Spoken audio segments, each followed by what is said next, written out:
Thao xin chào cô chú, anh chị và các bạn. Hôm nay Thao xin chia sẻ đến cả nhà một món ăn phụ nhưng không thể thiếu trong tất cả các bữa ăn gia đình. Đó là món sa tế. Món này mình ăn với đồ xào, bún bò Huế, phở, hủ tiếu, mì xào hoặc dùng để ướp thịt nướng nè, tôm nướng, rất là ngon.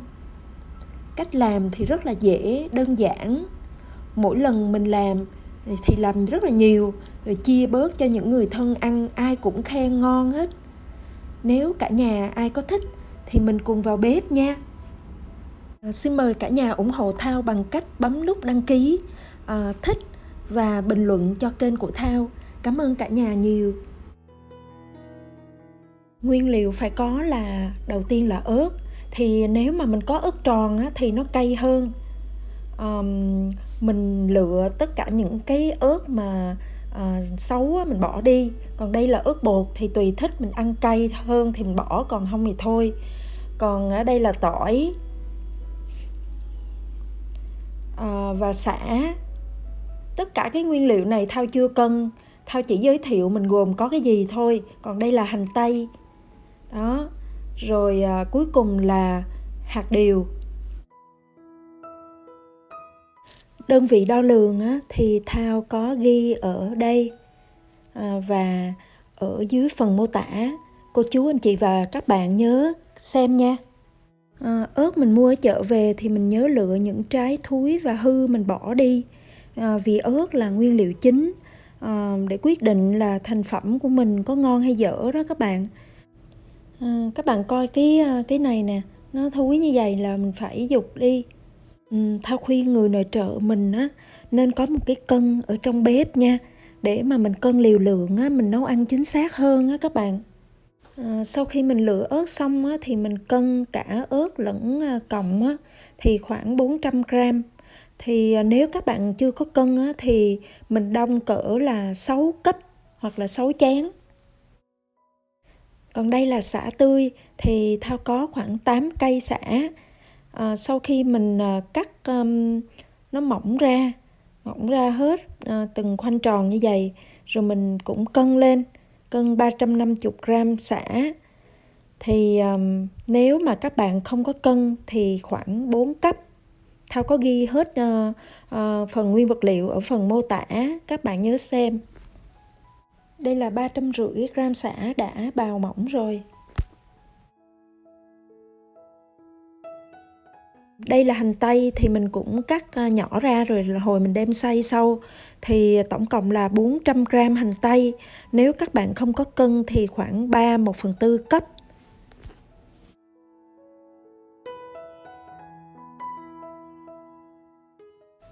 Còn đây là tỏi thì sau khi mình đập dập và mình lột vỏ ra hết thì mình lấy cái thịt tỏi mình đi cân thì cỡ 170 gram hoặc là 1 cấp.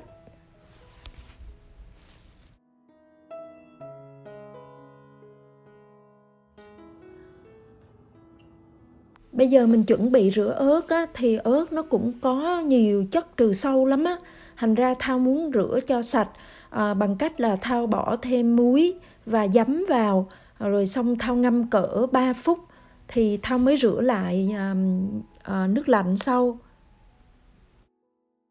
Rồi bây giờ sau 3 phút thì Thao bắt đầu rửa lại cho nó sạch khoảng 2 nước ha.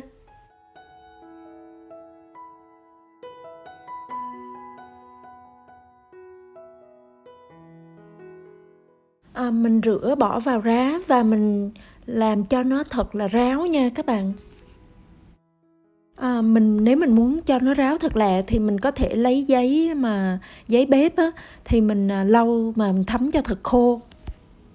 Bây giờ đến giai đoạn xay nguyên vật liệu thì mình dùng một cái máy xay nhỏ và mình bỏ hết tất cả những cái nguyên vật liệu vào, mình xay cho thật là nhuyễn.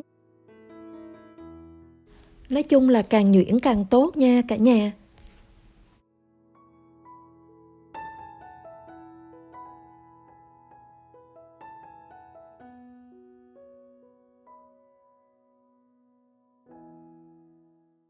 Rồi đến bây giờ mình cũng bỏ tỏi và mình xay nhuyễn hết luôn.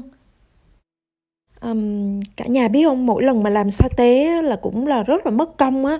Thành ra mỗi lần làm á, mình làm nhiều nhiều một chút, rồi xong rồi mình bỏ trong ngăn đá đó, rồi mình ăn từ từ. Bây giờ á, thì ớt á, mình bỏ cọng và mình lấy ớt mình xay. Thì tại vì mình bỏ qua cái giai đoạn mà mình cắt ớt á, thành ra khi mà mình xay á, thì nó hơi bị giật á. Các bạn nhấp nhấp vài cái rồi bắt đầu xay thường được. Sau khi xay khoảng 1 phút thì mình thấy nó vẫn còn bự nè. Thì bây giờ mình phải xay thêm cho đến nó nhỏ. Nếu các bạn không muốn ăn cay nhiều á, thì mình có thể mình lấy cái hột ớt ra. Nhưng mà mỗi lần Thao làm sa tế thì Thao dùng luôn hột ớt. Thành ra tùy các bạn chọn nha.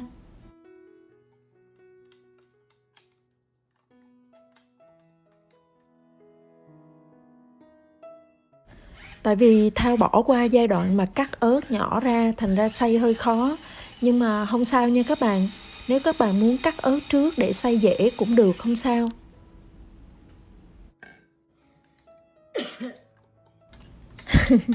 Làm cái này là không có tránh khỏi những cái lúc mà mình ho vì hơi ớt nha mọi người. Còn bây giờ là gia vị nêm nếm sa tế có 110g đường và 55g muối. Rồi bây giờ đã xong phần chuẩn bị cho tất cả, bắt đầu mình chế biến nha. Bây giờ mình bắt đầu mình làm dầu điều thì mình bỏ vào chảo khoảng 2/3 cốc dầu ăn.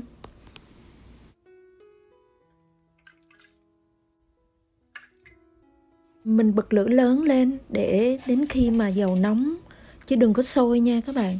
Mình để dầu mà nó có những cái hạt ti ti nhỏ nhỏ là mình bắt đầu mình bỏ hạt điều vô rồi. Mình đừng có để sôi quá, bỏ hạt điều vô là nó cháy liền á. Thành ra mình để lửa vừa ấm và mình bỏ hạt điều vô. Bỏ 2 muỗng canh rưỡi hạt điều. Rồi mình cầm cán chảo lên mình xoay đều để hạt điều nó bắt đầu nó ra màu trong dầu. Khi mình thấy dầu điều có cái màu đẹp rồi thì mình bắt đầu mình bỏ vào một cái rây để mà mình lấy dầu điều.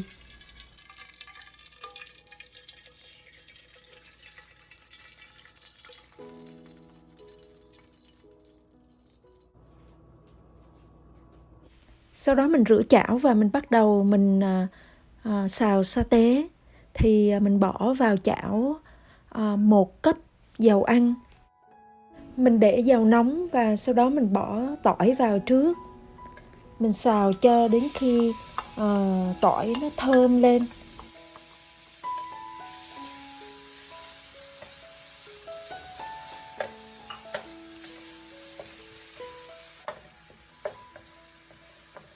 Bây giờ thì cả nhà cũng thấy là tỏi đã vàng thơm thì mình bắt đầu mình bỏ sả vào. Thì sả cũng là một nguyên liệu mà rất là dễ cháy cùng với tỏi. Thành ra mình làm cái này mình phải đứng ở trên bếp và mình quậy suốt thôi. Mình chịu khó một chút nha cả nhà. Sau khi trộn đều cái sả với tỏi thì mình thấy hiện tại bây giờ dầu nó đã rút vào trong sả và tỏi rồi. Thì bây giờ mình phải thêm dầu. Mình bỏ vào đây là 1 cốc dầu ăn. Bây giờ mình xào cho nó đều. Chắc các bạn cũng thắc mắc là tại sao Thao không bỏ hết tất cả vào mình xào chung một lần. Tại vì mỗi cái nguyên liệu nó có một cái độ mềm khác nhau. Thành ra sau khi mình xào cái này, mình chắc ăn cái này xong rồi mình mới bỏ một cái nguyên liệu khác. Ví dụ như hành tây nè, hành tây thì nó mềm hơn sả. Đó, thành ra Thao để sau sả. Đó, còn tỏi á, là mình bỏ trước để cho nó thơm. Cả nhà nhớ xào luôn tay nha, để mình tránh đi là nó bị cháy. Bây giờ cả nhà đã thấy hỗn hợp đã ngả màu vàng. Bây giờ mình bắt đầu mình bỏ ớt vào. Và mình xào thật là đều tay. Mình đừng bao giờ mình để trên bếp và mình không xào.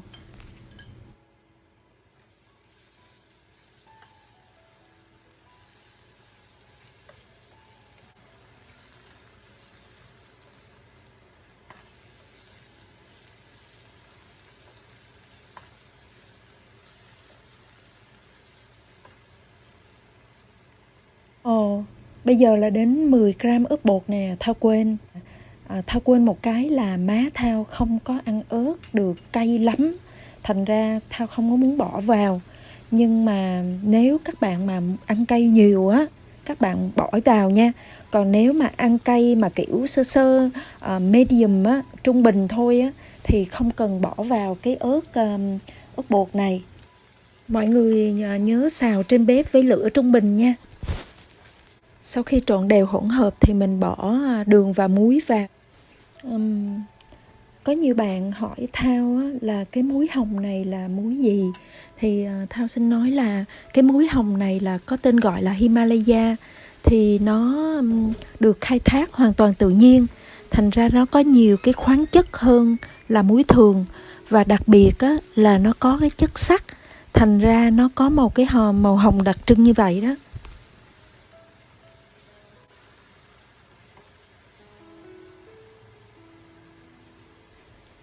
Bây giờ mình bỏ dầu điều vô nha. Mình bỏ hết vào luôn.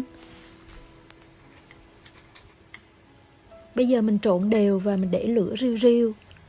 Mình trộn như vậy khoảng 10 phút với lửa nhỏ để cho mình chắc ăn là tất cả đều quyện vào nhau và thực sự chín. Thì mình để giữ bảo quản sẽ lâu hơn. Để tránh bị cháy thì các bạn nhớ xào đều tay và xào hoài nha.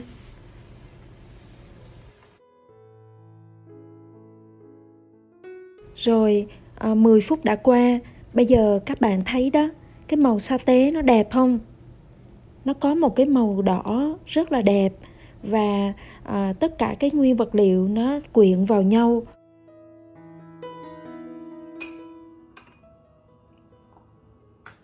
Thành phẩm này á, mình bỏ vào keo thủy tinh và mình để trong tủ lạnh á, thì mình bảo quản được cũng 3 đến 6 tháng á. Để cho sa tế được bảo quản lâu dài thì mình phải để cái phần dầu á, luôn luôn là ngập trên cái phần hỗn hợp ớt nha. Mình múc lên cho cả nhà thấy đó. Thì cái hỗn hợp ớt rất là mịn đều và nó kết dính lắm. Bây giờ mình múc ra đây để mà mình đi tặng cho người thân, như là đem qua cho má nè, hoặc là cho bạn bè gì đó.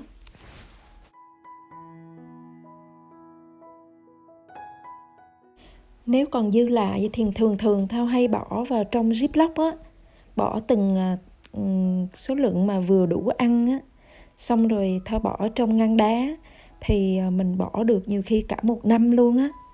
Thì khi nào mà mình ăn hết sa tế ở trong tủ lạnh thì mình lấy trong ngăn đá ra một bịch vậy đó, rồi mình xả đá mình ăn, nó vẫn ngon như thường.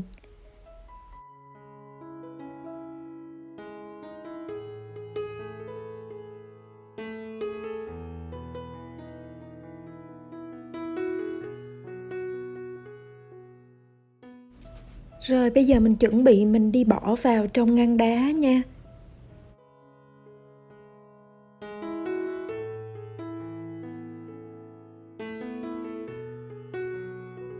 Cả nhà thấy làm sa tế có dễ không? Thao xin chúc cô chú, anh chị em và các bạn làm món này thật là thành công nha. Xin chúc cả nhà luôn vui vẻ và hạnh phúc. Cảm ơn cả nhà đã xem video này. Xin chào và hẹn gặp lại.